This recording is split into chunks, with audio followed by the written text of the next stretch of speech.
રાજકોટમાં 4 લોકોના મોત પછી પણ અકસ્માતનો સિલસિલો યથાવત જોવા મળી રહ્યો છે। શહેરમાં બેફામ દોડતી વધુ એક સિટી બસે અકસ્માત સર્જ્યો છે।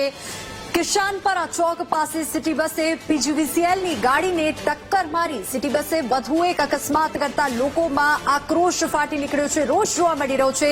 સવારે જ બીઆરટીએસ બસના ચાલકે રફતારમાં સ્પીડમાં બસ દોડાવી 4 લોકોને અડફેટે લેતા તેમનું મોત નીપજ્યું હતું અને હવે બીજી વાર એક જ દિવસમાં રાજકોટમાં ફરી એકવાર સિટી બસનો કહેર જોવા મળી રહ્યો છે।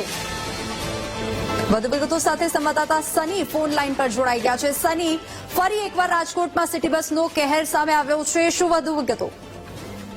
જેટલા વાત કરવામાં આવે રાજકોટમાં સિટી બસનો વખત અકસ્માતનો વિડીયો સામે આવ્યો છે। સિટી બસે આજે સવારે અકસ્માત કરતા 4 લોકોના મૃત્યુ નીપજ્યા હતા। ત્યારબાદ હવે ફરી કિશાનપરા ચોક ખાતે અકસ્માત સર્જ્યો છે ને સિટી બસના ડ્રાઈવરે પીજીવીસીએલની ગાડીને અડફેટે લીધી છે। સમગ્ર ઘટનાનો લાઈવ વિડીયો સામે આવ્યો છે। વારંવાર સિટી બસના ડ્રાઈવરોની કંડક્ટરોની દાદાગીરી હોય છે, જે રાજકોટના રસ્તા પર બેફામ દોડતા હોય છે। ત્યારે વધુ એક વખત રાજકોટની સિટી બસે પીજીવીસીએલની ગાડીને અડફેટે લેતા હોવાનો લાઈવ વિડીયો છે તે સામે આવી રહ્યો છે। જી સની, આભાર સમગ્ર માહિતી બદલ।